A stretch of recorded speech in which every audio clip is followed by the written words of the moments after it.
आज हम दोस्त परसेंटेज कंपोजिशन ऑफ कंपाउंड का न्यूमेरिकल बनाएंगे। तो क्वेश्चन हमारा है दोस्त, क्वेश्चन बोलता है कि फास्फोरिक एसिड में फास्फोरस का परसेंटेज मास को आप कैलकुलेट कीजिए। जहां पर दोस्त हम लोग जान कि फास्फोरिक एसिड का मॉलिक्यूलर फॉर्मूला होता है हमारा H3PO। अब यहाँ पर देखिए दोस्त, सबसे पहले हम लोग फास्फोरिक मास निकालेंगे। यहां पर लिख दिए हम लोग मास ऑफ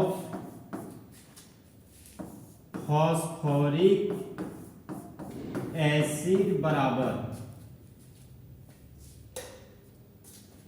जहां पर हाइड्रोजन का एटॉमिक मास 1 होता है तो यहां पर लिख दिए 1। हाइड्रोजन का 3 एटम है तो यहाँ पर गुना 3 लिख दिए। हाइड्रोजन से फास्फोरस के पास जा रहे हैं तो पॉजिटिव साइन का यूज करेंगे। फास्फोरस का एटॉमिक मास 31 होता है, यहाँ पर लिख दिए 31। फास्फोरस का 1 एटम है, यहाँ पर लिख दिए गुना 1। फास्फोरस से ऑक्सीजन एटम के पास गए तो पॉजिटिव साइन का यूज किए। ऑक्सीजन का एटॉमिक मास 16 होता है, यहाँ पर लिख दिए हम 16। ऑक्सीजन का 4 एटम है, यहाँ पर लिख दिए गुना 4। 1 को 3 से गुना किए तो 3 हुआ। 31 को 1 से गुना किए तो 31 आया। 16 को 4 से गुना किए तो 64 आया। तो 4 1 5 और 3 हो गया आपका 8। यहाँ पर लिख दिए हम 8। 6 और 3 हो गया आपका 9। यहाँ पर लिख दिए 98। देखिए दोस्तों, फास्फोरिक एसिड का मॉलिक्यूलर मास आ गया आपका 98। अब दोस्त परसेंटेज मास निकालने जा रहे हैं। परसेंटेज मास फास्फोरस का निकालेंगे फास्फोरिक एसिड। यहाँ पर लिखने जा रहे हैं दोस्त, percentage mass of phosphorus in phosphoric acid बराबर। तो फास्फोरिक एसिड में फास्फोरस का परसेंटेज मास लिखना है। तो फास्फोरस का मास हमारा है 31। फास्फोरस का मास है आपका 31। यहाँ पर लिख दिए दोस्त, फास्फोरस का मास हो गया 31 और टोटल मास फास्फोरिक एसिड का हो गया 98। यहाँ पर लिख देंगे 98 और हम लोग परसेंटेज मास निकालने रहे ना, यहाँ पर गुना 100 कर देंगे। यहाँ पर हो गया मेरा गुना 100। अब यहाँ पर देखिए दोस्त, ये 98 है और ये आपका 100 है।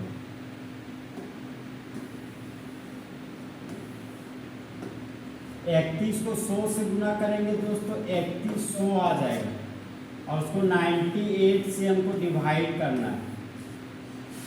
तो 98 है यहाँ 310 है, तो 98 को 3 से गुना करते तो 8 के 24 का 4, हाथ में 3, 9 के 27, 27 से 3 हो गया आपका 30, 304 आया।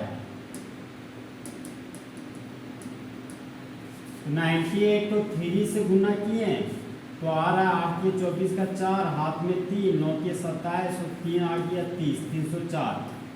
10 में 4 गया 6, यहाँ बचा आपका 0। एक पेचा लिए तो 10, यहाँ पर बच गया मेरा दोस्त 0। 3 में 3 गया तो 0। यहाँ पर आपका 6 बचा, 0 है तो यहाँ पर 0 लिख दिए। अभी 90 है, 60 है तो यहाँ पर डेसिमल पॉइंट लिख दिए तो एक और 0 आ गया। अब 98 और ये हमारा 600 है तो 98 को हम लोग 6 से गुना करके देखते हैं। 6 8 48 का 8, हाथ में 4, 9 से 54, 54 और 4 हो गया आपका 58। मतलब ये हमारा तो 6 बार में जाएगा। 98 को 6 से गुना किए तो 586 आया। 10 में 6 गया 4, 9 में 8 किया 1, 5 में 5 गया 0। डेसिमल पॉइंट है तो एक और 0 बैठा दिए। फिर 98 को हम 2 से गुना किए, 8 गुना 16 का 6, हाथ में 1, 9 दिन 18 और 1 हो गया 19। इसका मतलब दोस्त एक बार में जाएगा।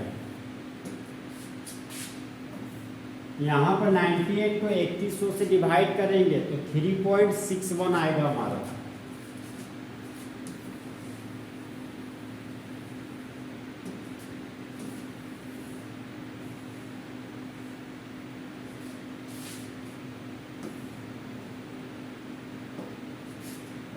सौ गुना किए दोस्तों, 31 आया, 98 से डिवाइड किए तो इसका फाइनली वैल्यू आया हमारा 3.62। तो फॉस्फोरिक एसिड में फॉस्फोरस का परसेंटेज मास आ गया आपका दोस्त 3.62, 31.62 आया इसका आंसर। हम दोस्त नेक्स्ट न्यूमेरिकल में आते हैं। नेक्स्ट क्वेश्चन हमारा बोलता है दोस्त sodium carbonate decahydrate. Sodium carbonate decahydrate को हम लोग दोस्त वाशिंग सोडा बोलते हैं, और वाशिंग सोडा को ही प्यार से धोने वाला सोडा भी बोलते हैं। तो सोडियम कार्बोनेट डेकाहाइड्रेट में वाटर और क्रिस्टलाइजेशन का परसेंटेज मास को निकालना है। यहाँ पर देखिए दोस्त, सोडियम कार्बोनेट के साथ ये डेकाहाइड्रेट जुड़ा हुआ है, इसी को बोला जा रहा है वाटर ऑफ क्रिस्टलाइजेशन। इसी का हमको परसेंटेज मास निकालना है।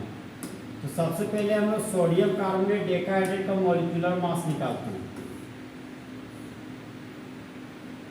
यहाँ पर देखिए दोस्तों, सोडियम का एटॉमिक मास हो गया आपका 23, यहाँ पर लिख दिए हम 23। सोडियम का 2 एटम है तो यहाँ पर गुना 2 कर दिए। सोडियम से कार्बन के पास गए तब पॉजिटिव साइन का यूज किए। कार्बन का एटॉमिक मास हो गया 12। कार्बन का 1 एटम है तो यहाँ पर गुना 1 लिख दिए। कार्बन से ऑक्सीजन के पास गए तो पॉजिटिव साइन का यूज किए। ऑक्सीजन का एटॉमिक मास 16 होता है तो 16 लिख दिए। ऑक्सीजन का 3 एटम है तो यहाँ पर गुना 3 लिख दिए। फिर ऑक्सीजन से हाइड्रोजन के पास जा रहे हैं, पॉजिटिव साइन का यूज किए। यहाँ पर 10 था तो यहाँ पर लिख दिए 10। वाटर का मॉलिक्यूलर मास होता है 18, यहाँ पर लिख दिए हम 18। 23 को 2 से गुना करेंगे तो 46 आएगा। 12 एकम हो गया 12। 16 को 3 से गुना किए तो 48 आया। 10 को 18 से गुना किए तो 180 आ गया।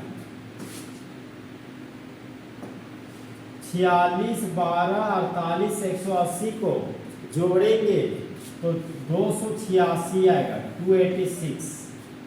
तो सोडियम कार्बोनेट डेकाहाइड्रेट का मॉलिक्यूलर मास आ गया आपका 286।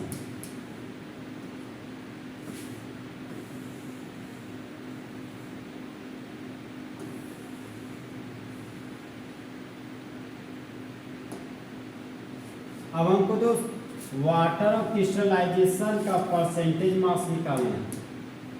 देखिए दोस्तों, water of crystallisation 10 mole of water बोल रहे हैं, तो 10 मोल ऑफ वाटर का मास आया है हमारे 180। यहाँ पर वाटर ऑफ क्रिस्टलाइजेशन का मास है हमारे 180 और टोटल मास है 286। यहाँ पर लिख दिए 286 और परसेंटेज मास लिख रहे हैं, यहाँ पर गुना 100 कर देंगे। देखिए दोस्तों, 180 को 100 से गुना करेंगे तो 180 में 2 तो 0 और आ जाएगा। फिर उसको 286 से भागा देंगे तो फाइनली वैल्यू हमारा तो 62.93% आ जाएगा।